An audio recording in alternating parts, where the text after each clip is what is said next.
Hey baddies, this is Tiana from the podcast Next Door Villain. I'm coming on to say that Katie and Nathan say some strong, villainous language like swear words from time to time in this episode. So, be warned. Mwahaha. And, by the way, if you love Katie and Nathan's podcast, you might love mine too. In Next Door Villain, Joe and I relate to and empathize with your favorite fictional villains from TV shows and movies. By hearing us spit out some villainous discussion and literary art about villains like Harley Quinn, Freddy Krueger, Krampus, Lord Farquaad, and many more, you might view villainy in a whole different way. But for now, enjoy this episode of Queen's Podcast.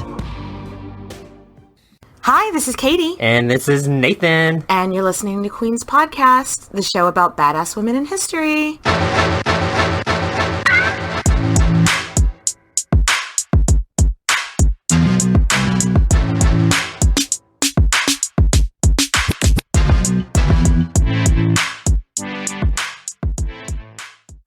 And we are back. Margaret Beaufort, part 2. Nathan. Yes. Part 2 of Margaret Beaufort. Yes, that was beautiful. Oh my goodness. Well, Nathan, it is almost the holidays. This episode is going to come out the day before Thanksgiving here in the U.S. And I figured, hopefully, if you've got a long journey ahead of you, traveling somewhere for Thanksgiving, hopefully this episode gives you something to listen to.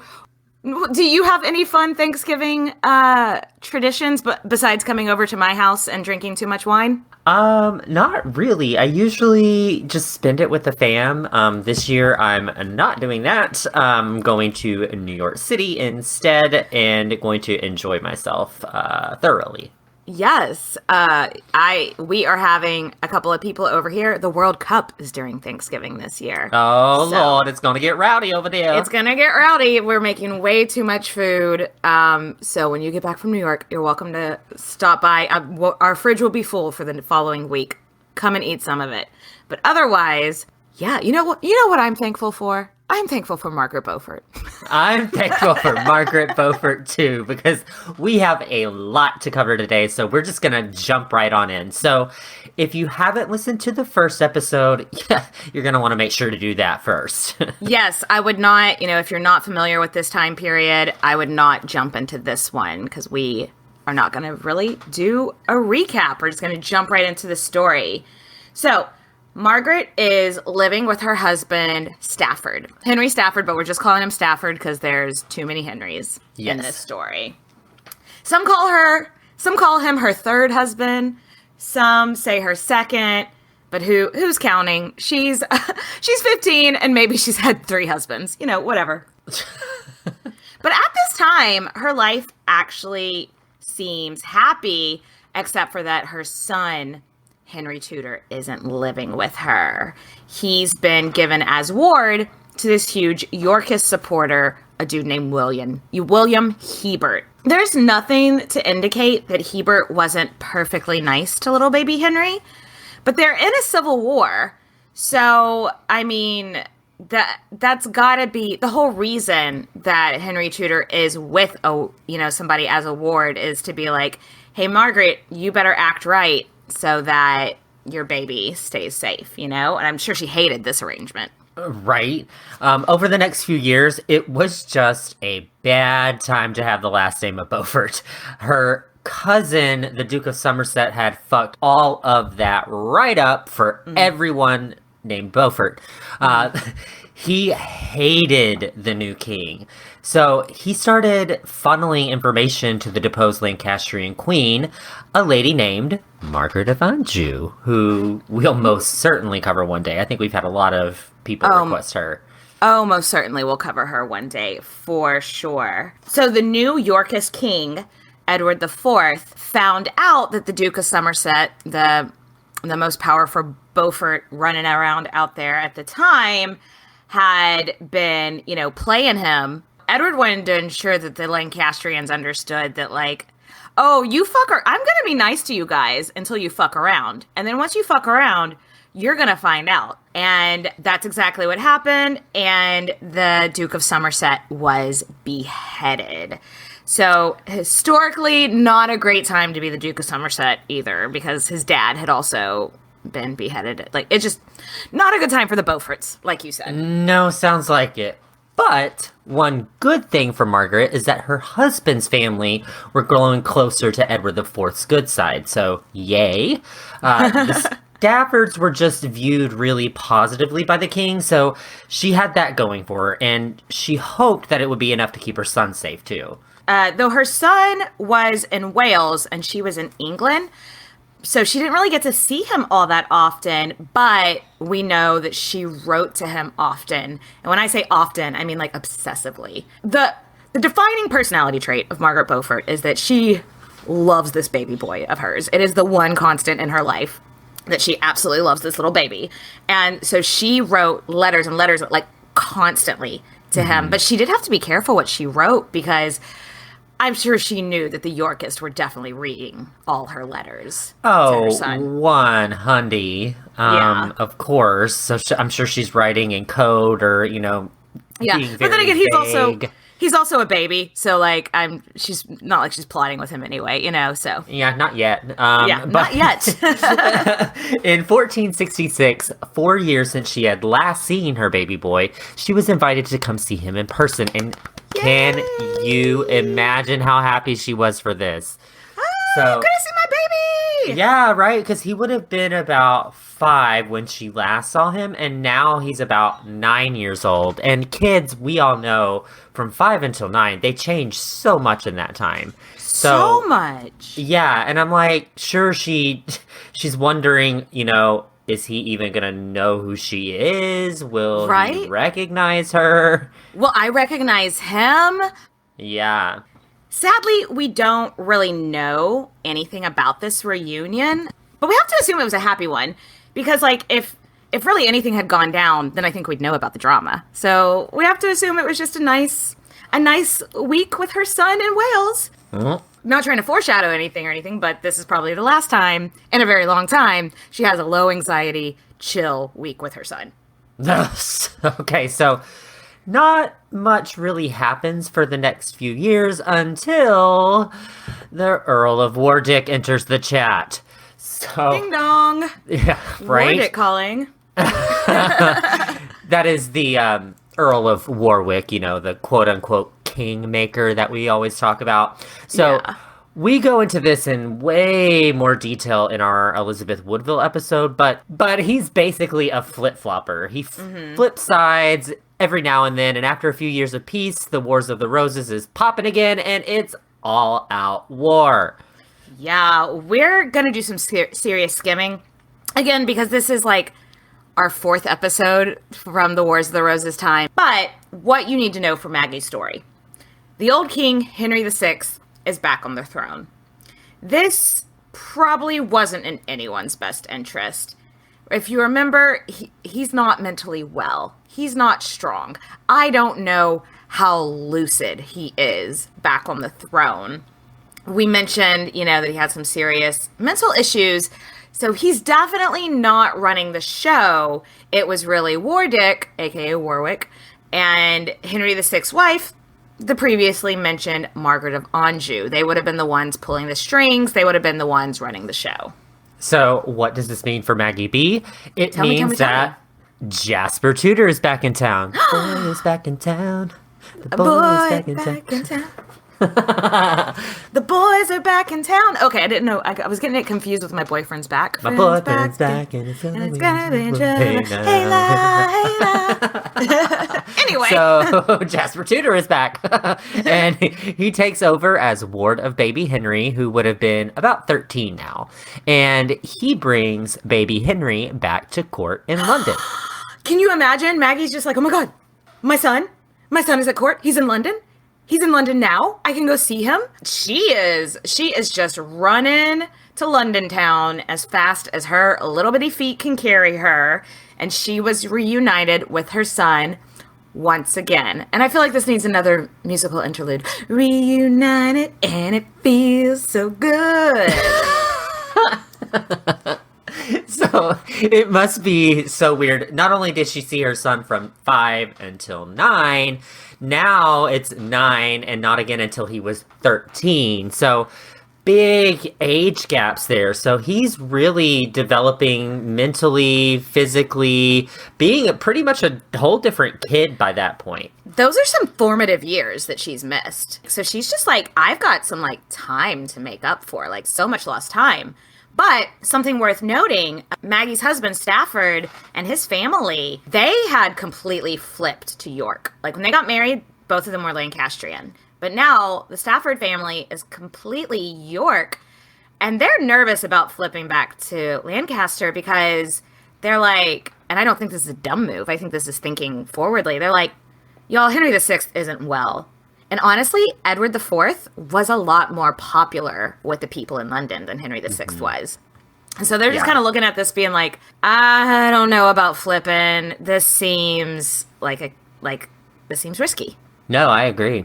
Yeah. 100. So it's totally possible that Stafford was like, hey, Maggie, maybe we don't run back to court quite so fast.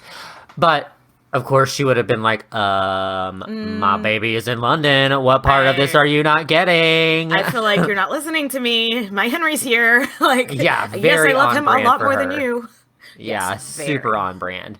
So her one consistent personality trait is, I want to be where my baby is. I want to be where my baby is. Now, supposedly, while they were there, Henry VI had Maggie and Henry Tudor over for dinner. And the legend goes, which, well, I don't know, take it with a grain of salt. The legend goes that Henry VI at dinner, like, looks up from his meal and points to Henry Tudor and goes, that kid's going to be king one day. I mean, that's the story. Yeah, what do you think? I don't know. Henry VI at the time did have a son, Edward. So surely he would have been promoting his own son as the next king, but that's not what Maggie heard. Nope. She literally would forever tell everyone, hey, the king, Henry VI, he said my son was going to be king next. So, so I don't know if maybe that was apocryphal. I don't know if Maggie may have straight up made that up. I don't know. Right.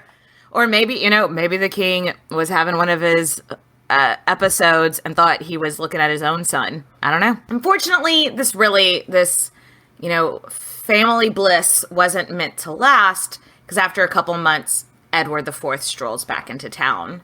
And Jasper Tudor, he's not waiting to see what happens. He grabs little baby Henry and they're like, we're getting the fuck out of here. And they head back to France or Brittany or Scotland or somewhere where they had friends, somewhere where they weren't going to be in danger. And apparently this was a struggle for Maggie's marriage because Stafford is like, girl, look at Henry VI. He is not well. And Maggie, period statement, declarative sentence. Absolutely. And Maggie dug her heels in and she's like, he's our king. And this is the part of the story where we see how hard-headed Margaret Beaufort could be. And she was hard-headed. Because again, I mean, if you're just looking at it objectively, one king is healthy and one king is not. One king is popular and one king is not. So when Margaret Beaufort's cousins, so she's got these few remaining Beaufort cousins, they come to Stafford and they're like, we need men to join our army to fight the Yorkist army. Are you with us or what? And Stafford's like, I'm not. I'm sorry. And he had a big army. His dad or his brother, whoever, was the Duke of Buckingham. So he had lots of army at his disposal, but he's just like, no, I'm sorry, but historically, the Yorks win more battles than the Lancasters. And I want to win. I want to be on the winning side. What do you think about that? Yeah, can you really blame him, though? Yeah. When you're responsible for the lives of people in an army, you need to believe in what you're doing. You need to believe that you have a strong army and that you're not going to lose. But our girl Maggie did not see it that way. She saw this as an insult. So not a happy time in their marriage, but don't worry, it doesn't last much longer, spoiler alert. I kind of respect him for that, because whenever you're leading the army, you're responsible for those people's lives. I can't be mad at him for going with the Yorkist side. Even Maggie didn't see it that way, but I can't be mad at him for it. Yeah. So all this came to a head at a battle called Tewksbury. Y'all. Fucking bloodbath for the Lancastrians. Edward IV is fucking done with these people. He has been trying his entire reign to be, like, fair and, like, to bring everyone together, but he's fucking done. Prince of Wales, dead. Remaining Beaufort men, dead. Bunch of people went into a church, tried to declare sanctuary. He's like, fuck your sanctuary, dead. And then, not long after the battle, Edward IV comes back to the throne, and then Henry VI dies mysteriously in his prison cell. Official cause of death is heartbreak. Though actual cause of death was probably being fucking murdered. Yeah, that's more than likely what happened there. But Margaret at this point would have been totally fucked. Except that her husband had fought for the Yorkists in this battle. And even though he had initially survived the Battle of Tewksbury, he later died of the wounds that he got there. So, husband number 2.5? Dead. Body count. Prince of Wales, dead. Beaufort men, dead. I mean, like, all of her family, all of her male family, pretty much all of her family, just completely dead. So almost all she's got in the world is her baby. So her and Stafford, no children, because she probably couldn't have any more children due to her rough childbearing with Henry. But because they had no children, he left her everything. So she is a very, very, very wealthy woman. And one, because of how her husband died, should, by all accounts, be on good terms with the king. I mean, her husband died from fighting for his side. So he should be able to trust her, right? Right? Oh, this seems like a good place to take a break. Yes, let's top off our drinks and we'll be right back.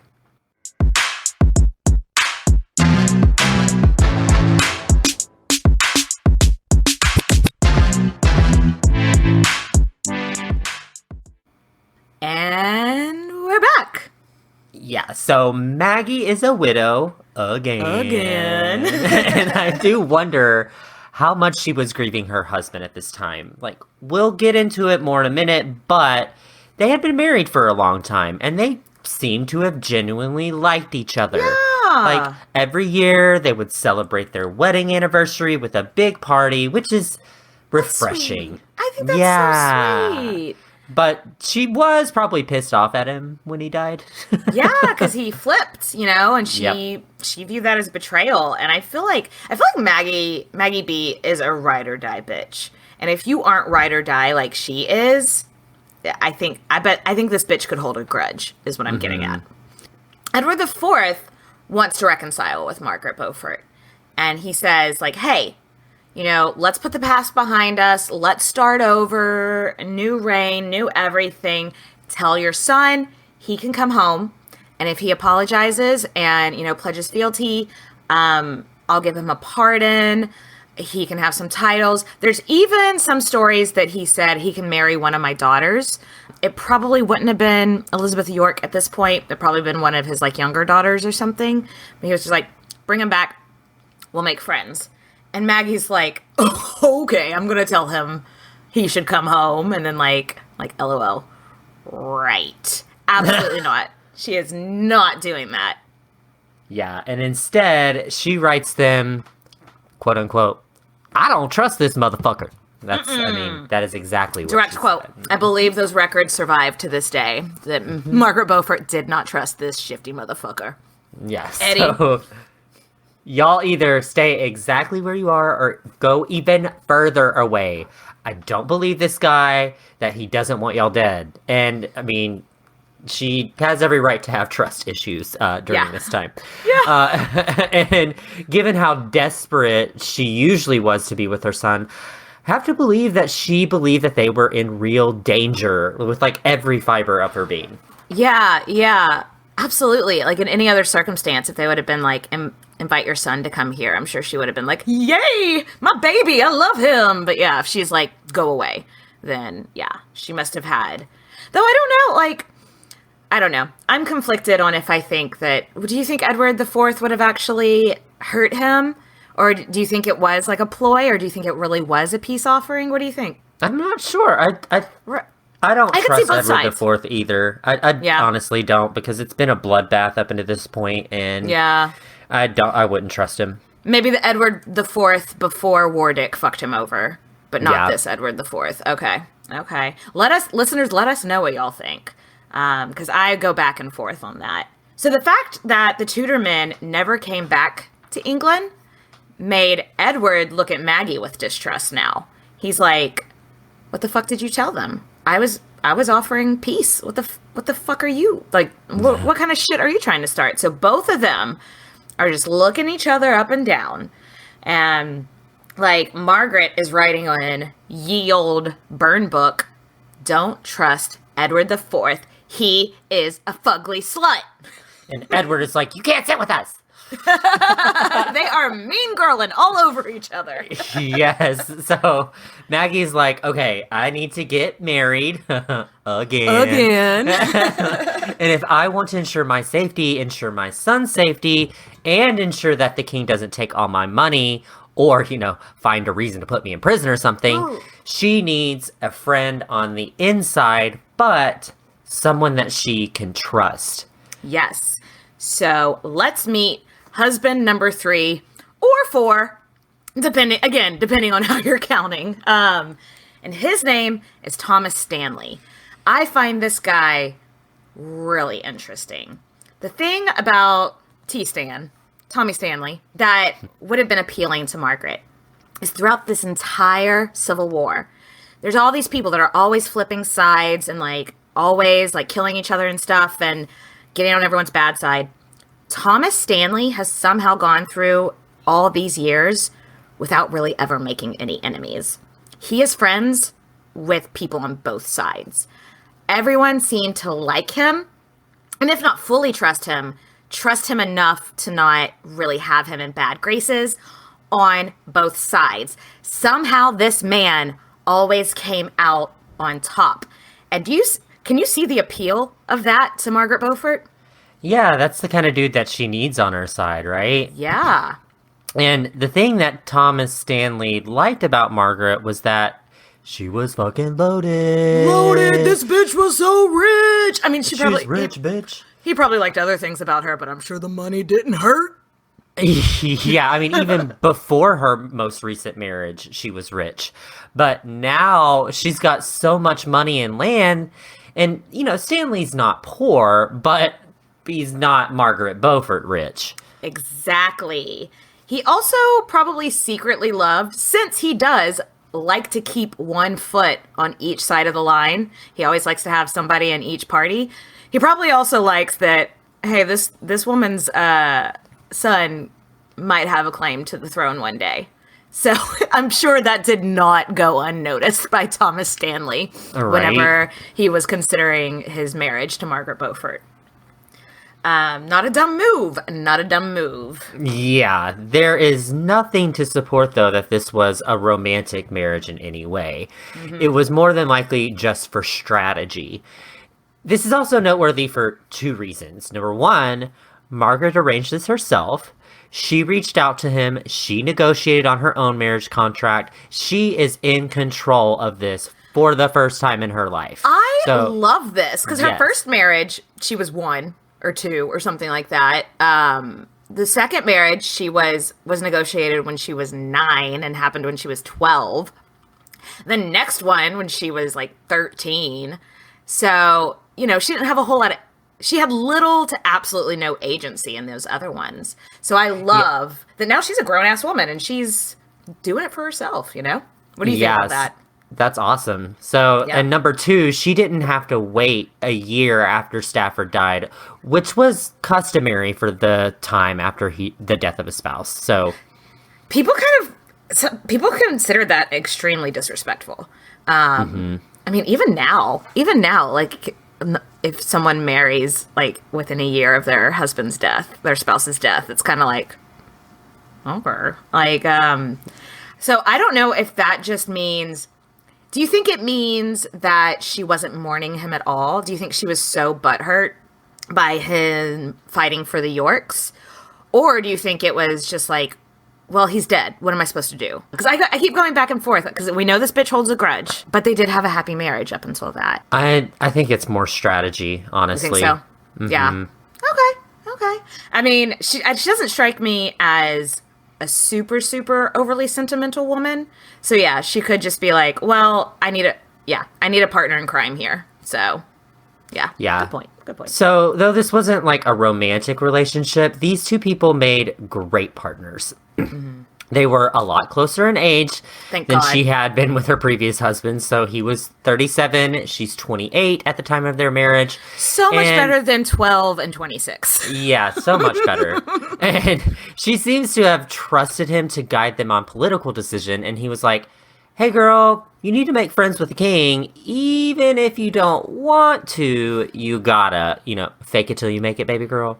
Yeah, 100%. He would ask her financial questions. Like he would run all of the things like I'm better at making friends at court, but he would let her run like the financial stuff with like all their estates and stuff. So I love that. So it was actually like a partnership, So Stanley started making her come be friends with the king, but more importantly for our story, with the queen, our historical bae, Liza Woodville. We absolutely love Elizabeth Woodville, Liza with an L, love her.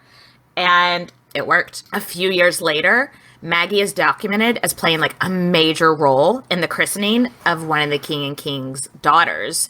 So I don't think Margaret Beaufort and Elizabeth Woodville were ever like besties, but I think they developed like a respect for each other.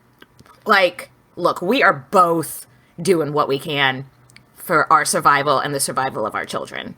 Yeah. So like they realized like, hey, we're not that different, Yeah. So let's do a time warp again. We're going to jump forward because nothing really happens for the next 10 years.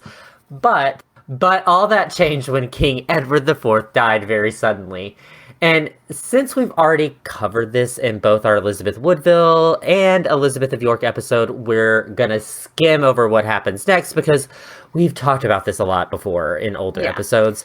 And maybe, we'll have an episode coming out soon detailing it a little bit more. But Edward IV's brother, Richard of Shakespearean fame, declares himself king and puts Edward IV's two sons into the Tower of London for quote-unquote safekeeping. Wink. Not murder. Wink. And they were never seen again. So the former queen and her daughters go into hiding. Yeah. So let's discuss the princes in the tower a little bit because it is just this infamous story that everybody kind of gravitates towards. Yeah. We can't not. These two little boys were almost certainly murdered, and everyone then, just like everyone now, assumes their uncle Richard III did it. However, due to shows like The White Queen and books like The Red Queen, a popular theory currently is that Margaret Beaufort actually had these boys murdered, so that Henry at that point had a better claim to the throne. Fun fact, this is actually a fairly new theory. Maybe people whispered it back then, but not to the point where it wasn't even written down until 200 years after Margaret's death. And it really wasn't considered, openly until super recently. I've searched it and I cannot remember where I heard this. Like we were mentioning earlier, The White Queen, the Philippa Gregory novels series are kind of what's popularized the theory that Margaret Beaufort may have killed the princes in the towers. And so I read this one quote once that was Philippa Gregory has done to Margaret Beaufort's reputation what Shakespeare did to Richard III's reputation. What do you think about that comparison? No, that's a pretty accurate comparison. Yeah. So it's just important to remember that historical fiction is fiction. I mean, think what you want. I mean, I loved those books and I loved that series, but it's fiction. Yeah. So now Maggie and her husband were pretty high up at court of Richard III, but man, I wish I could be a fly on the wall and hear those convos between Stanley and Maggie while all this was going on. Because these two are scheming. Mm-hmm. They ended up getting Margaret a job as a maid of honor to Richard III's wife. Right. Shifty motherfuckers can sniff out shifty motherfuckers. And Richard never fully trusted Maggie or her husband. So, like, why was he, like, letting them have jobs at court like that? What's the old saying? Keep your friends close, but your enemies closer? Yeah. Yeah. So, it's around this time that it was common knowledge that the princes in the tower were probably not going to be seen again. Mm-mm. And this is when Maggie started writing to Elizabeth Woodville. The two shared a doctor. So, Maggie would call her doctor and be like, I'm sick. And so he'd come on and check on Maggie, and she'd be like, hey, if the Liza Woodville happens to get sick, can you pass this letter to her? Some sort of undercover wink, letter wink. Passing. Yeah. Yeah, like if she happens to have the same cold that seems to be going around right now. And then Elizabeth Woodville, like the next day would be like, I do happen to have that same cold that's going around. And the doctor would come to her and pass on the letter. Eventually, like, the gist of what Margaret is getting at in some of these letters is like, look, I'm super sorry.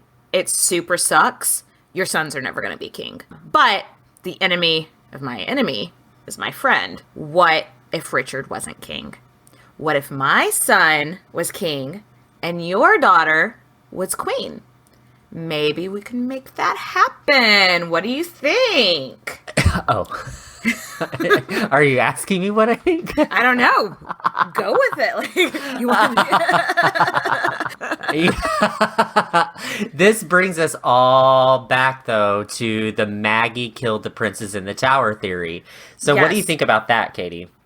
I famously just agree with the most recent conspiracy theory that I've listened to. But general consensus seems to be that it just seems so unlikely. Like, does she have the motive? Sure. And she probably did have the opportunity, though I think people think she was more connected at the time than she actually was. Like, her husband was something like governor of London. I don't know. He had some really high position. But I don't think anybody would have just listened to what he said willy-nilly, especially if it was like, go kill the princes. And I do think she was hard-headed, and I do think she was motivated, but I don't think she was baby killer motivated. Do you know what I mean? Yeah, no, I tend to agree with that. I think that, yeah, she had all the opportunity in the world to do it, but it's just too far-fetched for me a little bit. I love the theory. It's a great theory to go. I see why it sold so many books. Yeah, it's a great theory, but I just don't think she would have risked that. Especially being so close as she was. Yeah, and I mean, and still, like, it's a calculated risk. Like, yeah, if the princes in the tower are gone, her son is even closer, but it's still not a guarantee. And so then if you kill these children and you have blood on your hands and it doesn't even go, like, how do you live with yourself? Like, I know this was war, but these are two children. I just don't. For someone that loved her son so fiercely, I couldn't see her ordering the deaths of two innocent boys. Because these aren't people, these aren't like boys, these aren't like men that had been fighting against her son in the Wars of the Roses or anything. These are like a 9-year-old and a 13-year-old boy or something like that. Yeah. But like I said, I'm a sucker for a good conspiracy theory. If you have a compelling documentary or something, send it to me. Maybe you'll change my mind. But right now, I sit in the camp of she benefited from it, but I don't think she called that shot. Agreed. Okay, let's digest that and let us know what you think. And we're going to take a quick break. Top off my drink, and then we'll be back for the rest of the story.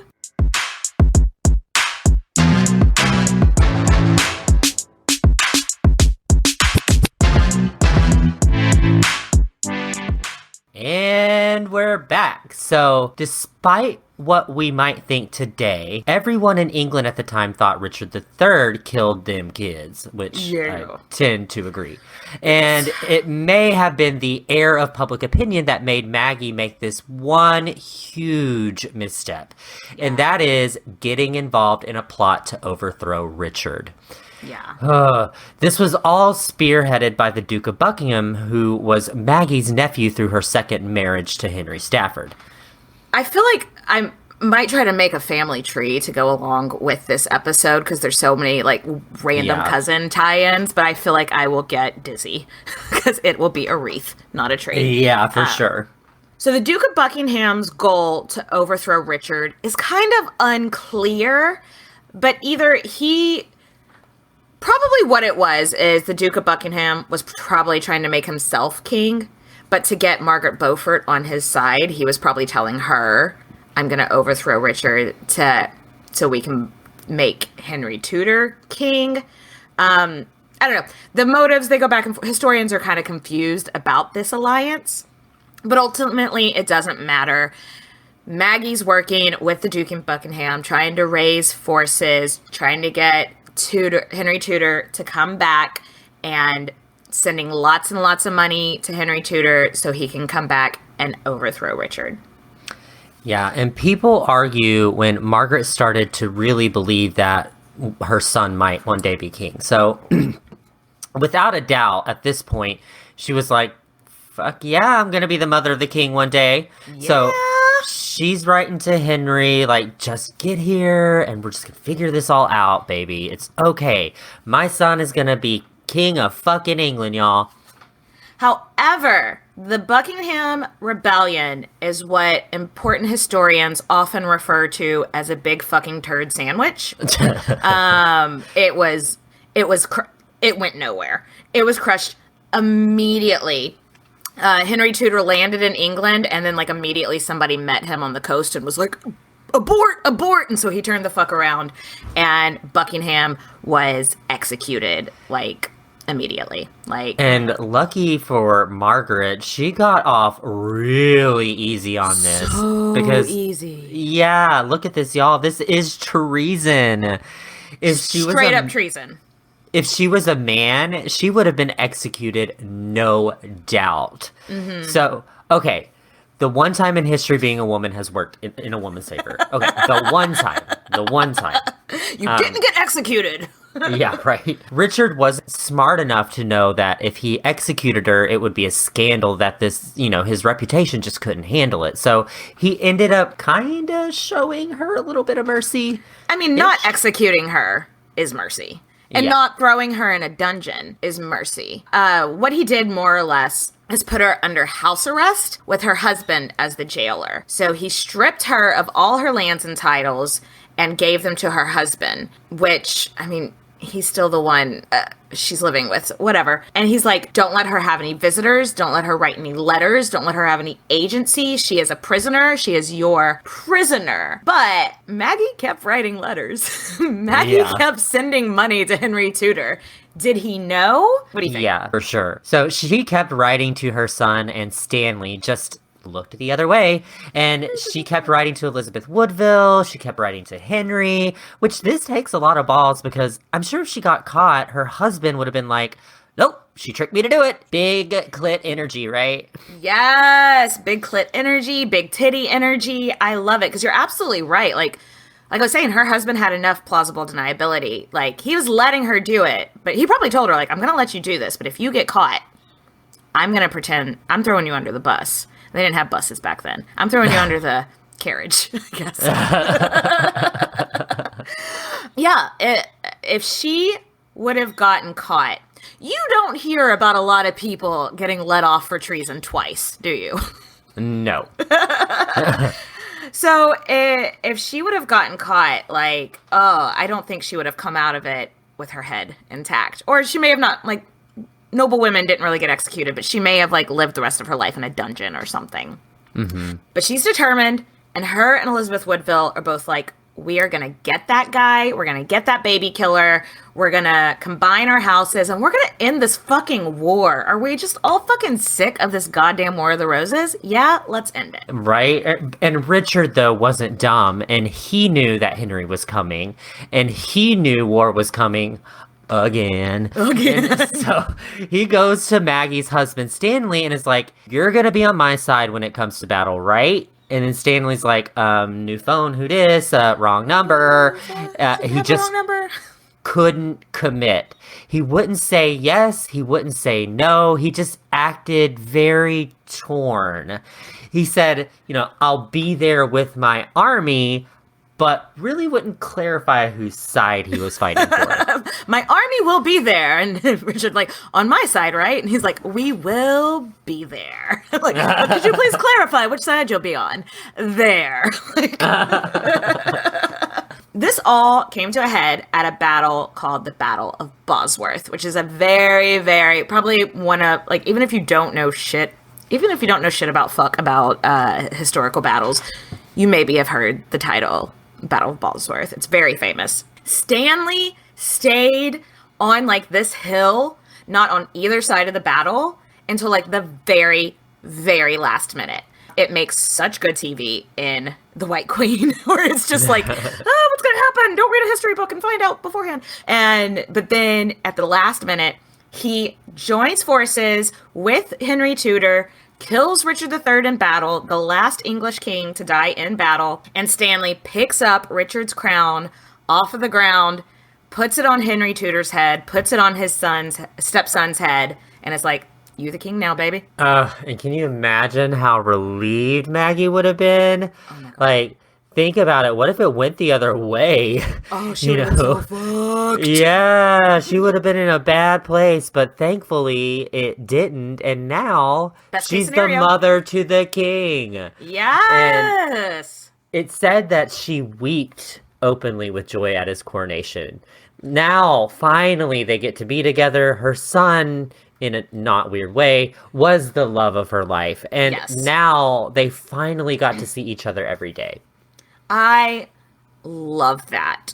For the entirety of her son's reign, she was by far his most trusted advisor. And I love that he wasn't like, because I feel like there had been some men in history that was like, I'm not going to listen to a girl. But he was always like, well, I got to run this past my mom first. I got to see what mom says about it. I can't trust it. Like, there's letters that survive from him that are just like, I cannot trust anybody. Like, I can trust you. You're the only person in the world that I know completely has my best interest at heart. Which I don't blame him for being a little bit paranoid. He has lived his entire life in exile because he thought the Yorks were going to kill him. Mm-hmm. So I don't blame him for being like, my mom's the only person I can trust, Yeah. His mom had believed in him when no one else had, when he had been in exile. His mom has been supporting him emotionally, financially, whatever, his entire life. So I love that he recognized, like, she is a smart woman. She knows the political layout here better than I do. She is clearly my ride and die. She's my number one, and she's who I'm going to go to for advice. I love that. I know. And as we know, Henry VII did marry Elizabeth of York, and this united the houses of Lancaster and York, thus ending the War of the Roses. And finally. Finally. And that's when Margaret was given the completely made-up title of My Lady the King's Mother. And she started signing her letters Margaret R, which was usually held for someone who had been crowned and anointed, but who was about to tell her that she wasn't queen. I'm not fucking telling her that she's not, because I think R, does it spell for like Regina? Yeah, like Regina. Something like that. That just means like royal. Though she could, because her first title was Countess of Richmond.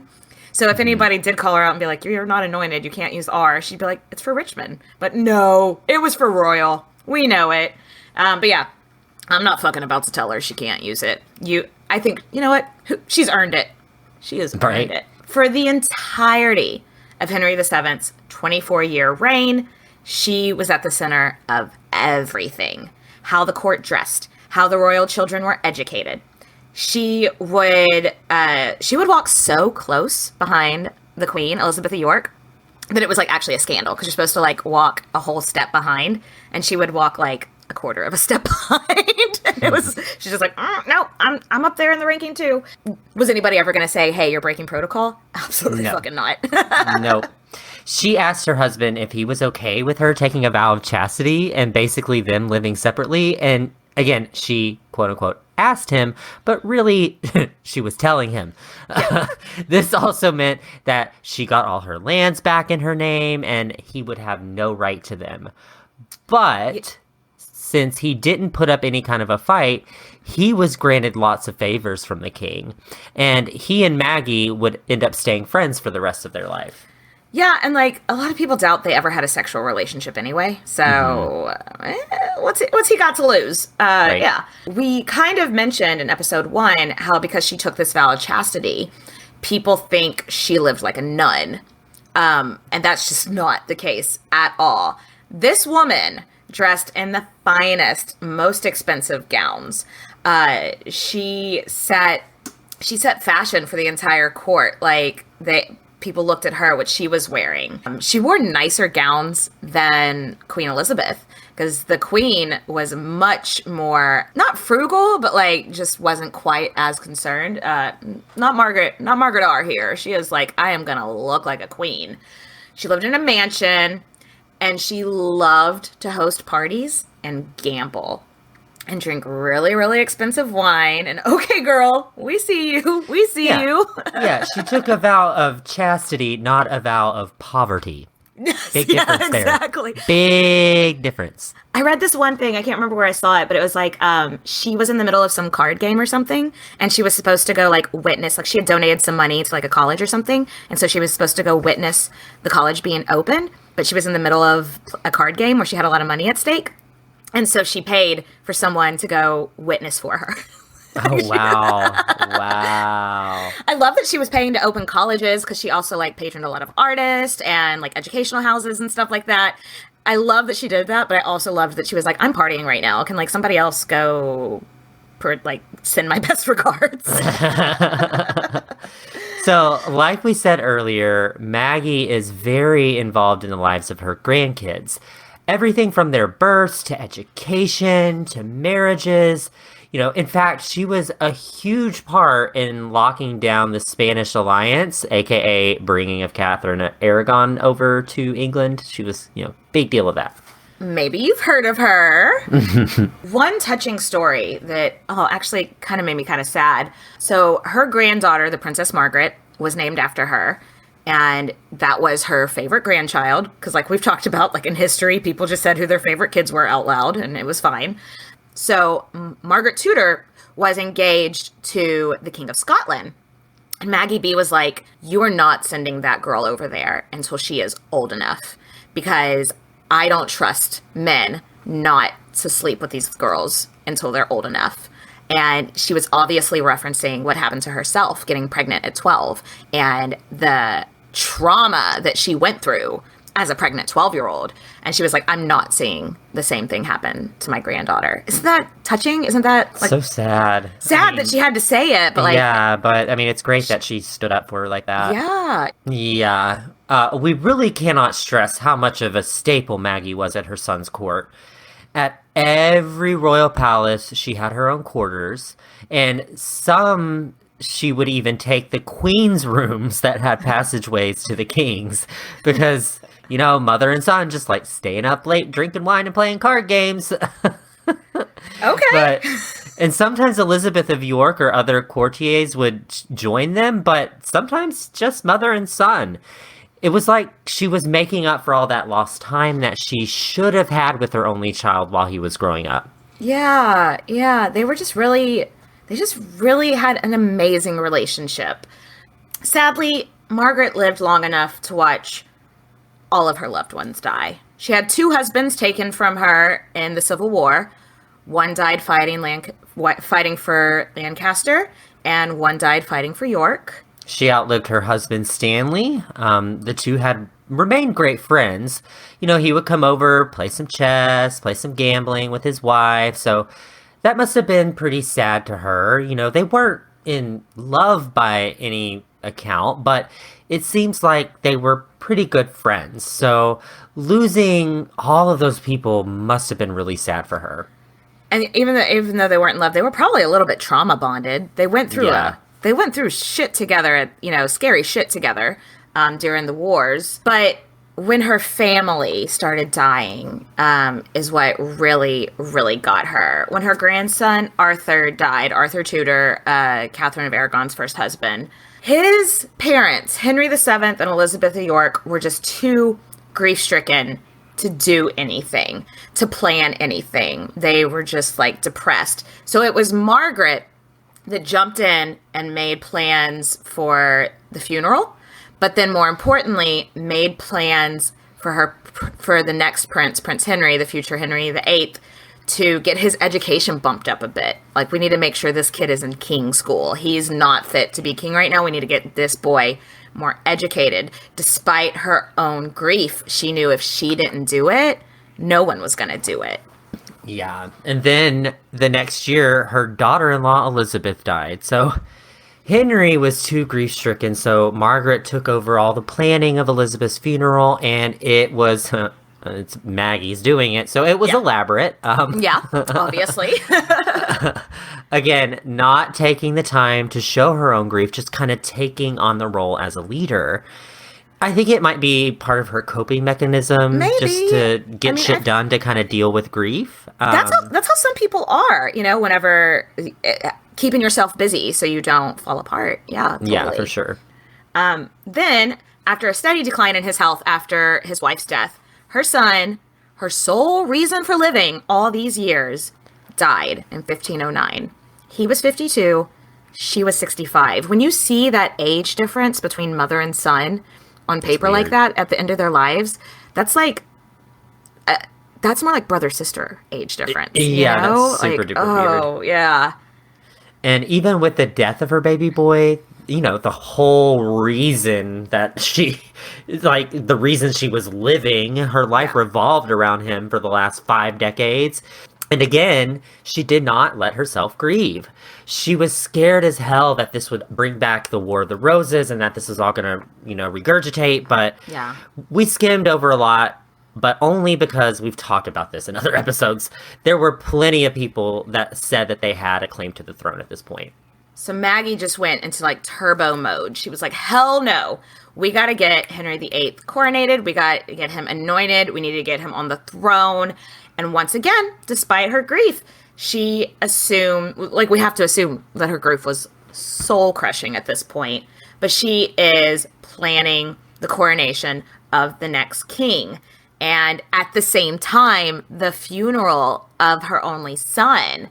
And at the coronation, she plays besides the king, she is the prominent role in the funeral too, or in the coronation too.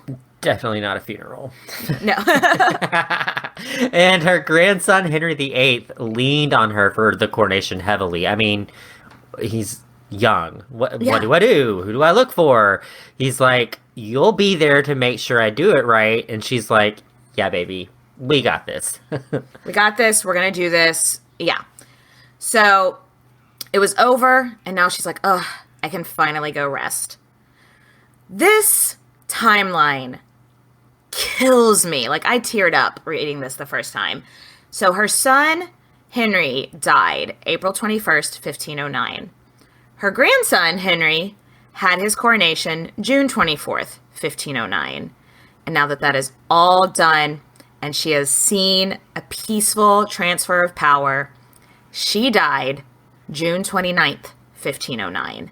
That is just over. That is 2 months and a week after the death of her son, Henry. And it just seems like she was like, well, that's what I was here for. That's what I was on this earth for. And now I can finally, because when has she ever rested this entire time? Never. She's like, now I'm done. That's all I was here for. What a fucking life. I know. Her legacy is huge. I mean, obviously, the Tudor dynasty. Yeah. Without her, they wouldn't be there. You talked about this earlier. She founded schools and colleges, some that actually still exist today. She was a huge supporter of this like newfangled invention that you may have heard of called the printing press. maybe you've heard of it. Maybe we've all had books and so have enjoyed the fruits of her labor there as well. And yeah, she just changed how people did things at the English court for generations and generations to come. And hey, however long later, 500, 600 years later, we are all still obsessed with her. So let's raise a glass to our girl, Maggie. We love you.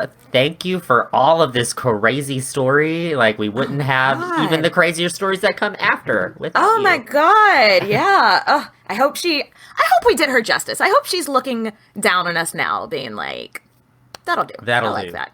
That'll do, pig. That'll do. That'll do, pig. Am I the pig there? No, I'm clearly the pig. I hope she's being like, thank you for saying I didn't kill them babies. Right. All right, Nathan. Well, I will catch you next time. Thanks, everybody, for joining us. Cheers, bitches. Bye, guys. Bye.